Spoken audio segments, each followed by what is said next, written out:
મસમોટો toll tax ઉઘરાવાતો હોવા છતાં ગુજરાતમાં નેશનલ હાઈવેની હાલત અતિ જર્જરિત અને ખખડધજ થઈ રહી છે. વર્ષ 2025-26માં 408 કિલોમીટર લંબાઈના રાષ્ટ્રીય ધોરીમાર્ગ ખરાબ કે ક્ષતિગ્રસ્ત હાલતમાં છે. નેશનલ હાઈવેના રસ્તા ખખડધજ હોય તેવા રાજ્યમાં ગુજરાત પ્રથમ નંબરે છે. કેન્દ્રીય રોડ ટ્રાન્સપોર્ટ અને હાઈવે મંત્રાલય બુધવારે વિધિવત રીતે આંકડા જાહેર કર્યા. ગુજરાતમાં હાઈવે પર ટોલ ટેક્સ પેટે કરોડો રૂપિયાના ઉઘરાણા થઈ રહ્યા છે, પરંતુ મુસાફરી આરામદાયક બનવાને બદલે કષ્ટદાયક બની રહી હોવાની સ્થિતિ છે. રસ્તો બેસી જવો, ઠેર ઠેર ગાબડા, ખાડાઓની ભરમારને કારણે ભારે હાલાકી વેઠવાનો વારો આવે છે. ગુજરાતમાં ખરાબ અને સમારકામની જરૂર હોય તેવા નેશનલ હાઈવેની લંબાઈ દર વર્ષે ચિંતાજનક રીતે વધી રહી છે. વર્ષ 2023-24માં 32 કિલોમીટર લંબાઈના રાષ્ટ્રીય ધોરીમાર્ગ ક્ષતિગ્રસ્ત હાલતમાં હતા.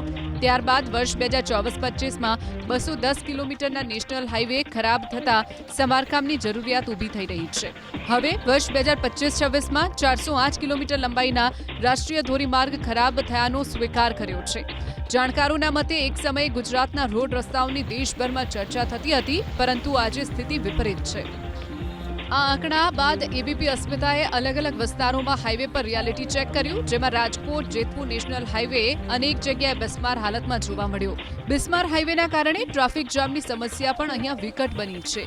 એટલું જ નહીં, એબીપી અસ્મિતાના રિયાલિટી ચેક સમયે ટ્રાફિકમાં ફસાઈ હતી એમ્બ્યુલન્સ. ટોલ ટેક્સ ચૂકવવા છતાં ક્ષતિગ્રસ્ત હાઈવેના કારણે વાહન ચાલકોમાં ભારે આક્રોશ છે. તો અમદાવાદ ઇન્દોર નેશનલ હાઈવે પણ અનેક જગ્યાએ અત્યંત ખખડધજ હાલતમાં જોવા મળ્યો. અમદાવાદ ગોધરા વચ્ચે 2 જગ્યાએ વસૂલાય છે તોતિંગ ટોલ ટેક્સ. તેમ છતાં લાડવેલ ચોકડીથી પંચમહાલ જિલ્લાની હદ સુધીના રોડની અત્યંત દયનીય હાલત છે. તો હાઈવે પર આવેલા ગામને જોડતા અપ્રોચ રોડ ઉપર પણ મસમોટા ખાડાના કારણે સ્થાનિકો હેરાન પરેશાન છે. અનેક વખત અકસ્માતના બનાવો પણ બને છે. તેમ છતાં સ્થિતિ જેમની તેમ છે. આ તરફ મોરબી કચ્છને જોડતા નેશનલ હાઈવેની હાલત બિસ્માર છે.